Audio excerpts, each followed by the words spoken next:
ये विवाह सुख नहीं विनाश लाएगा। ऐसा युद्ध पहले कभी नहीं हुआ और इस नरसंहार के बीच एक व्यक्ति अकेला खड़ा होगा। अन्य हो, पुत्र देशभक्त और पिता पुत्र भक्त।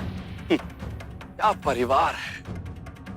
परिवार हो तो ऐसा। आप अपनी मर्यादा पहले ही लांघ चुके हैं राजा जगन्नाथ। अब ऐसा कोई कार्य ना करें कि मैं अपनी मर्यादा लांघने पर विवश हो जाऊं। मुझसे इस प्रकार बात करने का तो साहस मत करो अशोक, क्योंकि इस समय तुम जिस स्थिति में हो मेरे कारण नहीं हो, अपने पिता बिंदुसार के कारण हो। ये जीवन में कुछ कर तो नहीं सके, परंतु प्रजा के साथ विश्वासघात कर दिया। इसमें इतने आश्चर्य होने की बात नहीं है। इन्होंने जीवन भर किया ही यही है, विश्वासघात, अपनों के साथ विश्वासघात। क्योंकि उचित निर्णय लेने का सामर्थ्य था ही नहीं इनमें। आज तक उचित और अनुचित में अंतर समझ नहीं आया। यदि आया होता तो तुम्हें और तुम्हारी मां को आजीवन हर बात पर दंड नहीं देते ये। क्या नहीं किया तुमने इस मगध के लिए, इस परिवार के लिए? क्या मिला? केवल बुराई मिली ना। और इसी आत्मग्लानि के कारण बिंदुसार ने एक और अनुचित निर्णय लिया। अपने पुत्र अशोक का विवाह मेरी पुत्री वर्वकी से करवाने के लिए मगध का व्यापार। त्रुटियों से भरे व्यक्तित्व के स्वामी हैं बिंदुसार। राज इनका व्यक्तित्व तो सबके समक्ष है। अपने निजी हित के लिए अपने देश को दांव पर लगाने से नहीं चूके। आज मैं तो कभी समझ ही नहीं पाया, मेरी पुत्री वर्वकी इस परिवार में विवाह करना क्यों चाहती है। बस कीजिए पिताजी, बस कर दीजिए। स्वयं को रोको वर्वकी। जानते हुए भी ओखली में सर दे रही हो तुम। ये मोरे वंशी परिवार कभी अपनों के नहीं हो सके। ये तुम्हें कहां से अपनाते, तुम तो बाहर की हो। बिंदुसार कलिंग को पाने के लिए तुम्हें माध्यम बनाएगा, इसलिए तो अपने पुत्र का विवाह करने के लिए इतना अधीर है ये। और मेरी सहमति के लिए कोई भी मूल्य चुकाने के लिए तैयार है ये। योजना तो तुम बना कर आए थे जगन्नाथ, और आरोप मुझ पे लगा रहे हो। तुमने प्रलोभन के रूप में अपने पुत्री का उपयोग किया। हो सकता है मैंने अपने पुत्र के भलाई में कुछ ना किया हो, किंतु मैंने कभी भी उसका उपयोग राजनीतिक कार्य के लिए नहीं किया, और ना ही कभी मैं करूंगा। मैंने तुम्हें जीवित छोड़कर सबसे बड़ी भूल की थी, और अब उस भूल को मैं सुधारने जा रहा हूं। अंततः हृदय की बात तुम्हारे मुख से निकल ही गई बिंदुसार। देख लिया पुत्री, तुम ही कहती थी ना इन्होंने मुझे क्षमा कर दिया है। इन्होंने मुझे क्षमा नहीं किया, ये तो मुझे मारने के अस्त्र ढूंढ रहे हैं। हम लोग आपकी भांति कायर नहीं है राजा जगन्नाथ, जो रात्रि के अंधकार में ठंड चुराए, स्वयं को महान समझे। हम मौर्य वंशी हैं, लोग डरते हैं सामने करते हैं, हम पीठ पीछे वार नहीं करते। राजवंशियों से इस प्रकार बात करने का तो साहस नहीं करते। दासी पुत्र। जगन्नाथ, अरे पुत्र को दासी पुत्र। एक बार नहीं, सहस्त्र बार बोलूंगा। ये दासी पुत्र था, ये दासी पुत्र है, ये दासी पुत्र ही रहेगा। क्षमा सम्राट।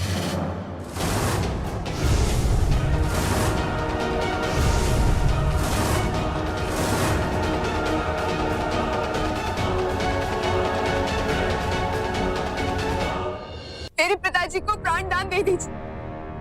मेरे कारण आप लोगों का अपमान कि मैं नहीं देख सकती। हम इसी क्षण यहाँ से चले जाएंगे।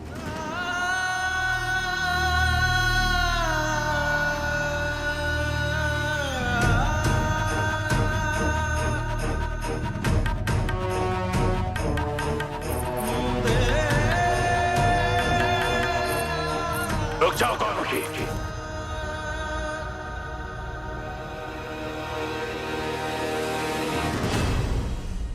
इसमें तुम्हारा कोई दोष नहीं है। दोष है तो केवल तुम्हारे पिता का, और उनके अपराध के लिए यदि तुम्हें दंड मिले तो ये उचित नहीं होगा। मैं तुमसे विवाह करूंगा।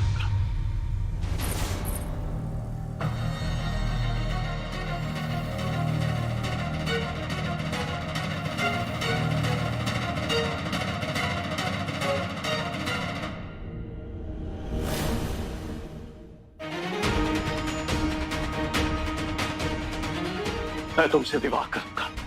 पर्वकी, उनकी बातों पर भरोसा मत करो। अपना उद्देश्य पूर्ति के लिए ये तुम्हें अपना माध्यम बना सकते हैं। तुम्हारे पिता सत्य कह रहे हैं पर्वकी, मैं तुमसे विवाह करूंगा, अवश्य करूंगा। किंतु उससे पूर्व मैं ये सुनिश्चित करूंगा कि राजा जगन्नाथ मेरे पिता से क्षमा मांगे। अपने घुटनों के बल बैठकर राजा बिंदुसार से क्षमा की याचना कीजिए। आपकी पुत्री कौरवकी से मेरा विवाह हो, उसके लिए निवेदन कीजिए। मैं अपने कलिंग का सम्मान किसी के चरणों में झुकने दूं? यह असंभव है। मैं तुम्हारे पिता बिंदुसार की तरह नहीं हूं। यदि मुझे अपने देश के लिए मेरी पुत्री कौरवकी की बलि देनी पड़ी तो मैं दे दूंगा। एक नहीं, ऐसी सहस्त्र पुत्रियों का बलिदान दे दूं, वो भी प्रसन्नता के साथ।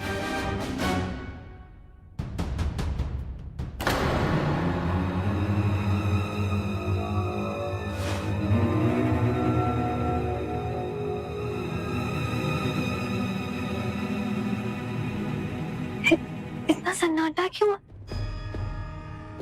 काकी अशोक को कौरवकी का विवाह नहीं होने देना चाहती थी। कहीं वो लोग विलक तो नहीं हो गए? मुझे जाकर देखना होगा। इस मौर्य वंशी परिवार में सदस्य आपस में एक दूसरे को स्वीकार नहीं कर सकते। तुम्हें क्या लगता है वो तुम्हें स्वीकार करेंगे? तुम तो बाहर वाली हो कौरवकी, बाहर वाली। जहां भाई भाई आपस में लड़ते, पिता अपने पुत्र को देश निकाला दे देता है। पितामही अपनी झूठी मृत्यु के लिए अपने पुत्र को दंडित करने के लिए षड्यंत्र रचती है। एक अयोग्य राजा के नाक के नीचे प्रजा को 10 वर्ष तक लूटा जाता है। किसके द्वारा? एक वृद्ध स्त्री के द्वारा, जिसने अपने ही हाथों से अपने पुत्र को मार दिया। कैसी प्रतिष्ठा है इस साम्राज्य की? पूरे वंशियों के इतने बड़े इतिहास में इन्होंने क्या साबित किया, क्या उदाहरण पेश किया प्रजा के सामने कि ये एक कलंकित साम्राज्य है।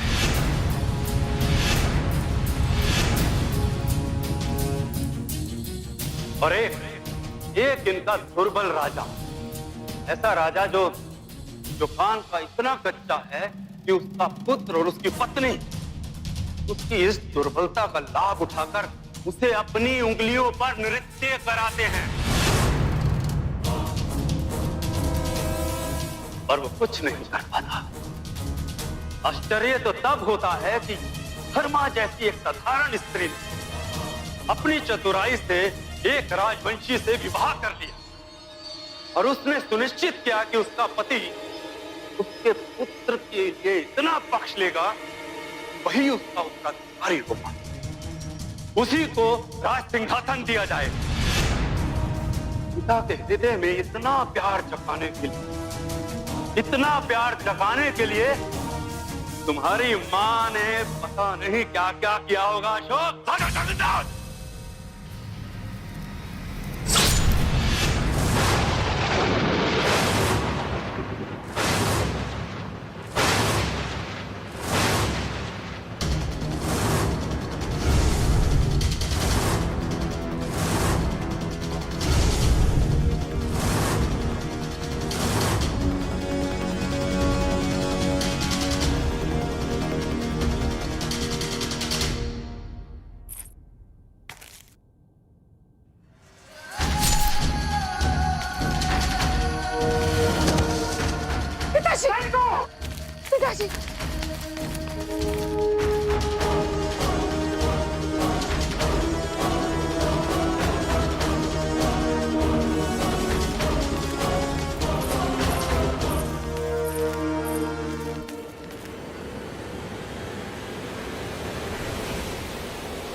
स्पष्ट दिख रहा है, सब समझ गए।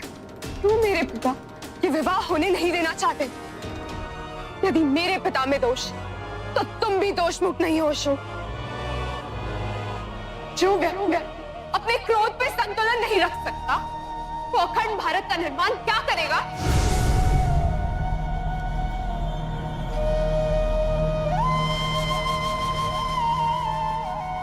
आगे बढ़ो, मुझे भी मार दो, क्योंकि तुमसे विवाह करने से अच्छा यही होगा।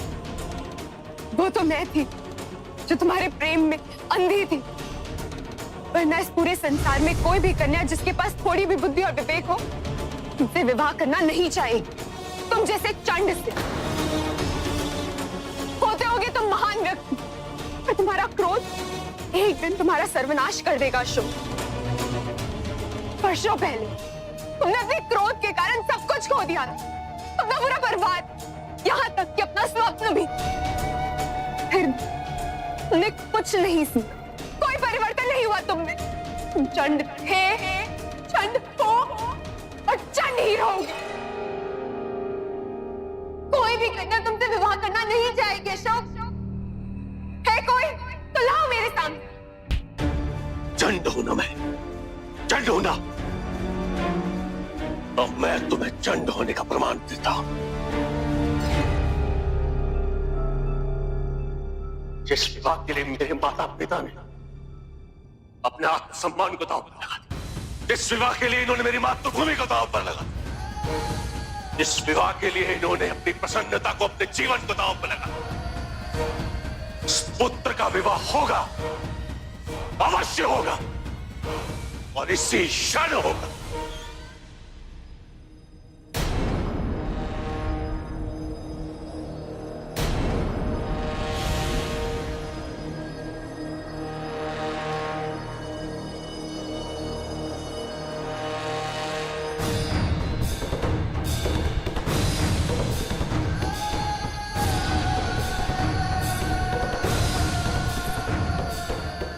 देवी, क्या तुम मुझसे विवाह करोगे?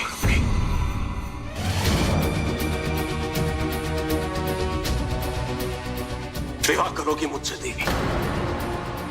मैं वचन देता हूं, मैं सदैव तुम्हारी रक्षा करूंगा, मैं प्रसन्न रखूंगा, तुम्हारे सुख और दुख में तुम्हारा साथ दूंगा। साधु बाबा की भविष्यवाणी जो तुमने आधी सुनी थी, पहले वो पूरी सुनी। ये विवाह सुख नहीं, विनाश लाएगा, महासंग्राम होगा। तुमने मेरी बात मानने का वचन दिया है देवी, इसलिए तुम मेरी सहायता करने के लिए बाध्य हो। वो अपने प्राण दे दे, पर तुमसे विवाह नहीं करे। मुझे नहीं लगता कि कोई भी लड़की आशिकी का स्थान ले सकती है। वो तुम ही हो जिसे अशोक के साथ होना चाहिए। मुझसे विवाह करोगी देवी?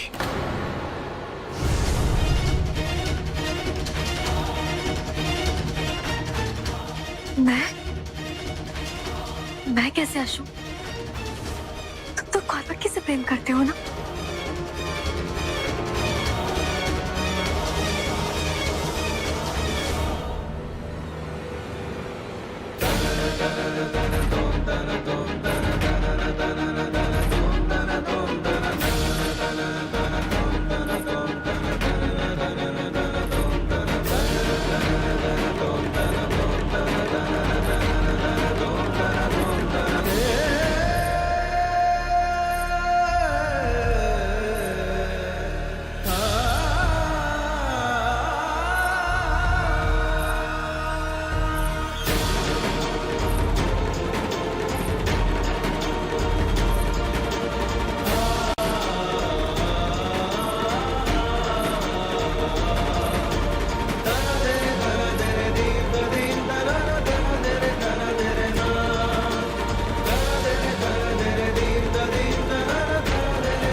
पंडित जी, मंत्र आरंभ कीजिए।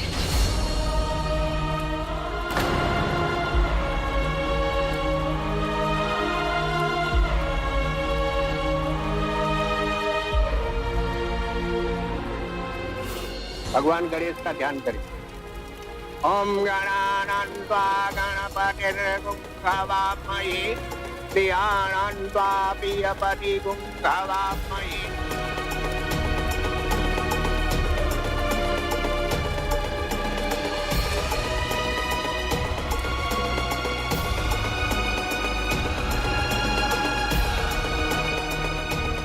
तुम बिंदुसार की अच्छाइयों पर मत जाओ पर्वकी। मुझे आभास हो रहा है कि वो विवाह के उपरांत या तो वो तुम्हें क्षति पहुंचाएगा या वो चंड मेरी हत्या कर देगा।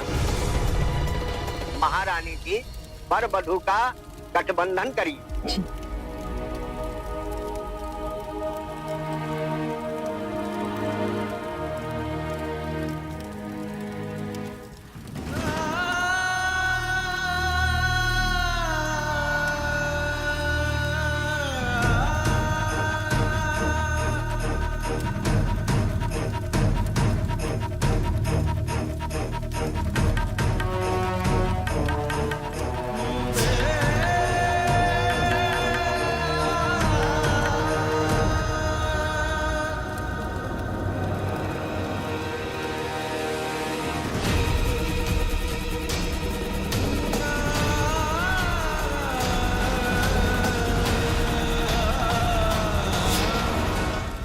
देवी, ये शेष रक्षा सूत्र तुम बांध दो।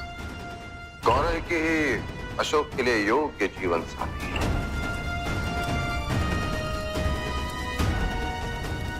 इस विवाह को संपन्न कराने के लिए मैं कुछ भी करूंगी।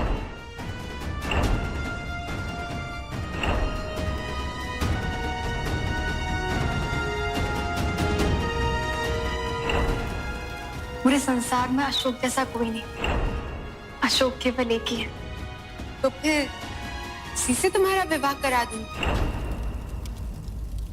सम्राट, फेरों का समय हो चुका है।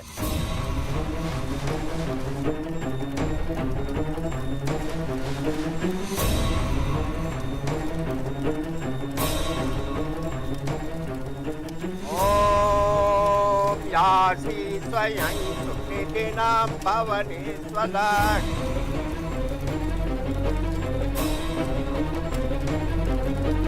पापात्मनां कृतनियां हृदये श्रद्धां सतां कुलजनप्रभवस्य लज्जा। ॐ गणपतये स्वाहा। इदं गणपतये नमः। ॐ गणपतये स्वाहा। इदं गणपतये नमः। ॐ विष्णवे स्वाहा। इदं विष्णवे नमः। ॐ पूर्वज्वारुद्रये स्वाहा। इदं रुद्रये नमः।